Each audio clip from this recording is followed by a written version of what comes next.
Le Sénégal interdit la diffusion du numéro de Charlie Hebdo et du quotidien Libération paru mercredi. Aucun média n'a le droit d'en parler.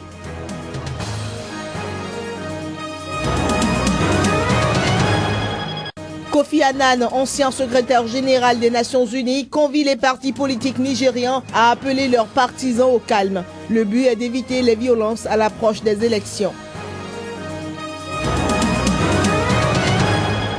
Albert Ebosé, footballeur camerounais, mort à la fin d'un match en août 2014. Le soulier d'or du meilleur buteur du championnat d'Algérie 2013-2014 lui a été attribué.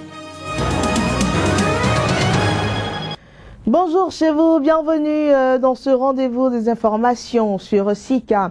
Au Bénin, la liste électorale informatisée provisoire, l'EIP, attendue pour ce 15 janvier, est disponible depuis hier soir. L'annonce a été faite au siège du COS LEPI, entendez, Conseil d'orientation et de supervision des opérations de correction et d'actualisation de la liste électorale permanente informatisée.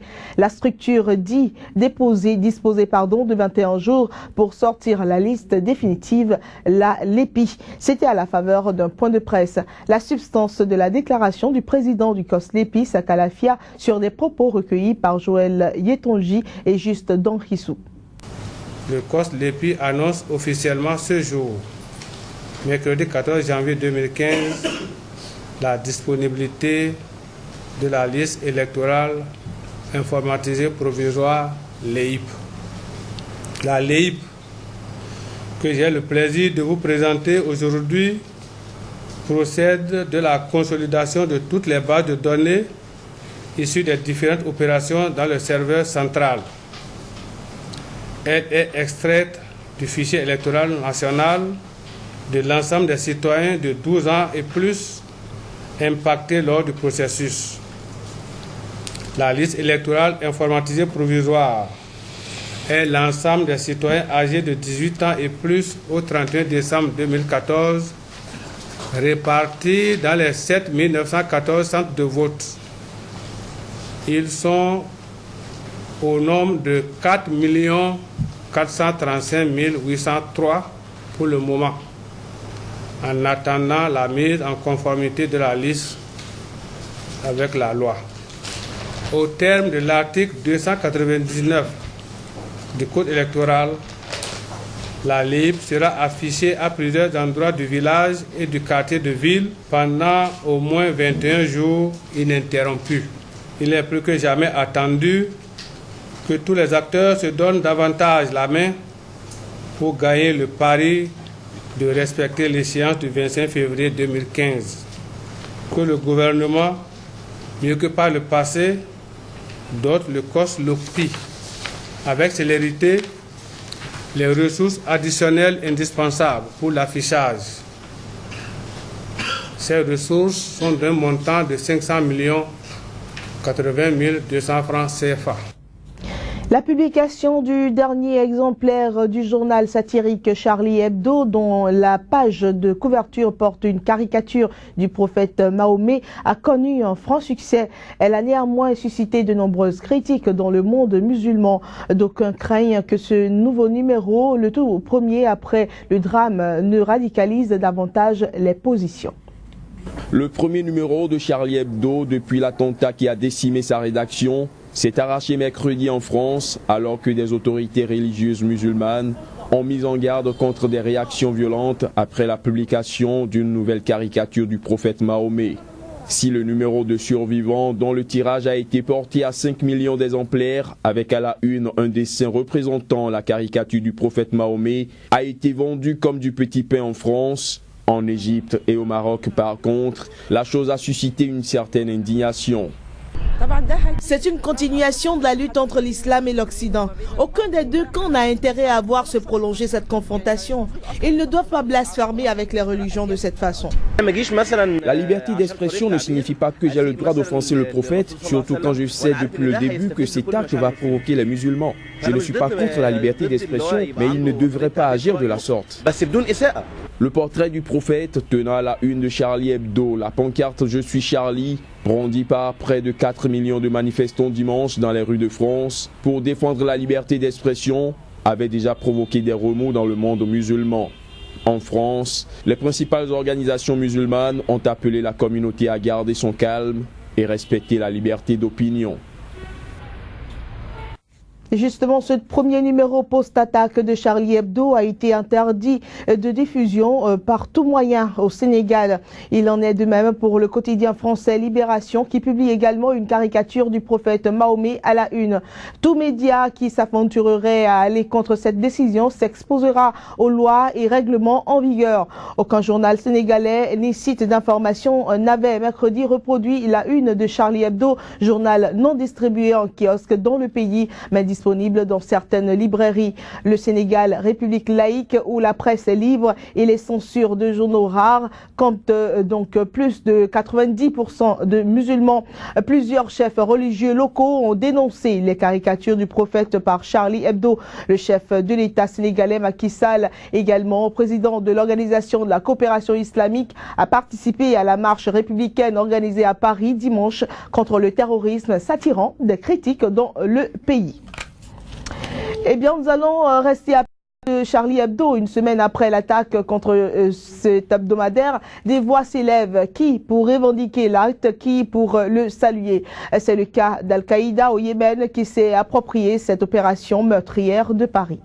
Al-Qaïda au Yémen a revendiqué ce mercredi l'attaque qui a décimé le 7 janvier la rédaction de Charlie Hebdo. Le groupe affirme avoir agi sur ordre de son chef, Ayman al-Zawahiri, dans le but de venger Mahomet, caricaturé par le journal satirique français. Dans la vidéo mise en ligne sur un site islamiste, l'un des dirigeants d'Al-Qaïda dans la péninsule arabique a déclaré, je cite, « Des héros ont été recrutés, ils ont agi, ils ont promis et sont passés à l'acte à la grande satisfaction des musulmans. » Nous tenons à préciser à l'intention de la nation musulmane que c'est nous qui avons choisi la cible, financé l'opération et recruté son chef. L'opération a été menée sur ordre de notre émir général Ayman al-Zawahiri et conformément à la volonté posthume d'Oussama al-Ben Laden. Ce dirigeant de la branche d'Al-Qaïda installé au Yémen faisait référence aux auteurs de l'attentat contre le journal français, les frères Kouachi, dont l'un s'était réclamé d'Aqpa, la branche la plus dangereuse d'Al-Qaïda, peu après l'attaque menée à Paris. Le test lu par ce dirigeant d'Aqpa était intitulé « Vengeance pour le prophète d'Allah, message à propos de l'attaque bénie de Paris ». Dans une précédente vidéo diffusée vendredi, un responsable religieux d'Aqpa avait menacé la France de nouvelles attaques. Des actions applaudies par plusieurs branches d'extrémistes dans le monde. Le chef du groupe Boko Haram qui sème la terreur au Nigeria et au Cameroun, Aboubakar Shekau, a été montré sur une vidéo ce mercredi, se félicitant d'un ton jubilatoire de l'attaque contre Charlie Hebdo.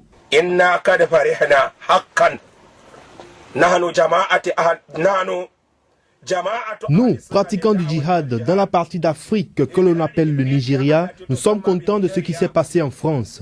Dieu est le plus grand, nous sommes contents. Par ce châtiment, leur sang a coulé à l'intérieur de leur pays comme ils essaient de le sauvegarder. Nous sommes contents de ce qui est arrivé au peuple de France dans son pays. Intervenue une semaine après l'attaque contre Charlie Hebdo, la revendication d'Aqpa a coïncidé avec la publication à plusieurs millions d'exemplaires du premier numéro post-attaque du journal satirique. La une de ce numéro représente une nouvelle caricature de Mahomet avec le titre « Tout est pardonné ». Jean Ravellonarivo, c'est le nom du nouveau Premier ministre et chef du gouvernement malgache. Il a été nommé hier en remplacement de Roger Kolo qui a démissionné de ce poste. Général de brigade aérienne, il a été gouverneur de Rotary Club Madagascar et directeur général d'une société immobilière appartenant à l'État. Il a été choisi parce qu'il n'a pas d'étiquette politique. Boko Haram plus violent que jamais, problème économique, corruption endémique. Dans un mois, les Nigérians voteront pour des élections présidentielles et législatives cruciales pour la première économie et le pays le plus peuplé d'Afrique. Le duel s'annonce serré le 14 février entre le président sortant Goodluck Jonathan et l'ancien dictateur militaire Mahmoudou Buhari, candidat pour la 4e fois.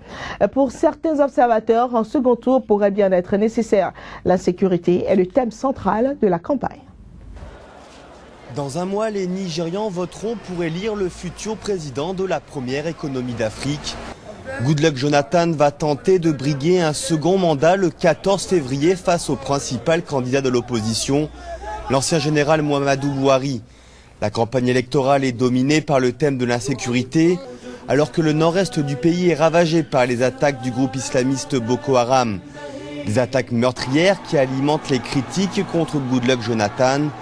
Alors le président sortant cherche à séduire les jeunes en attaquant son opposant sur son âge. Allez-vous revenir dans le passé? Voulez-vous aller de l'avant? Le Nigeria va de l'avant. Le Nigeria est pour les jeunes. Le Nigeria n'est pas pour les vieux. Les jeunes doivent redéfinir ce pays.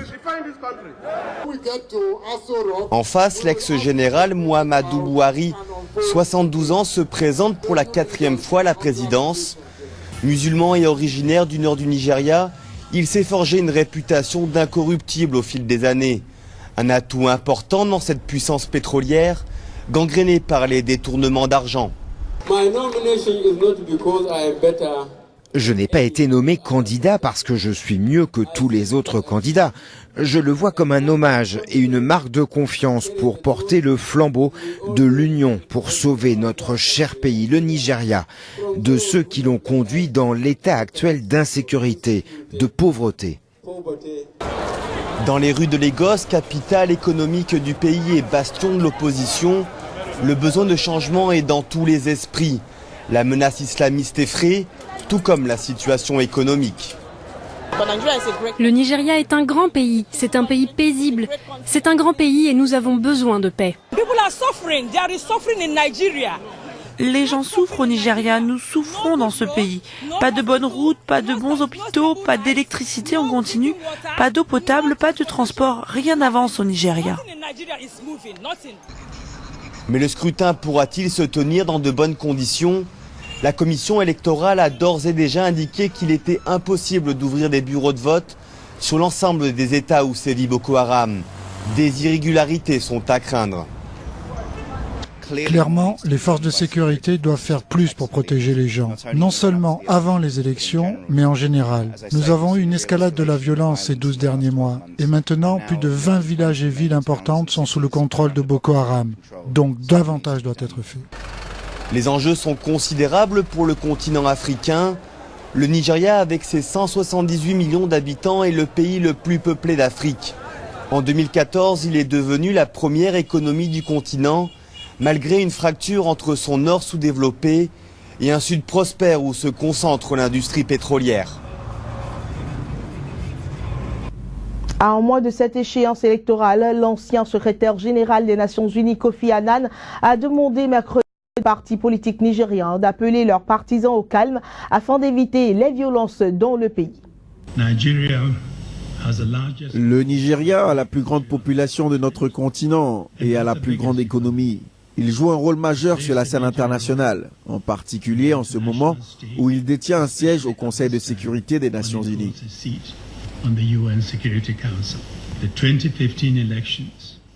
Les élections de 2015 sont l'occasion de confirmer les progrès réalisés aux yeux du monde, mais le plus important, c'est aux yeux de son propre peuple.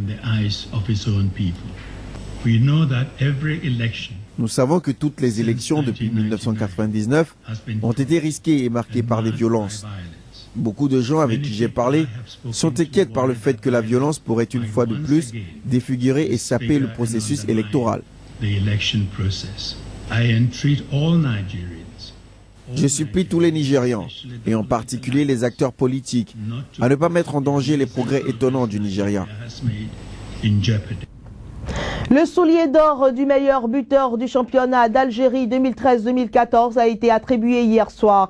Il est revenu à l'attaquant camerounais Albert Ebossé, mort à la fin d'un match en août 2014.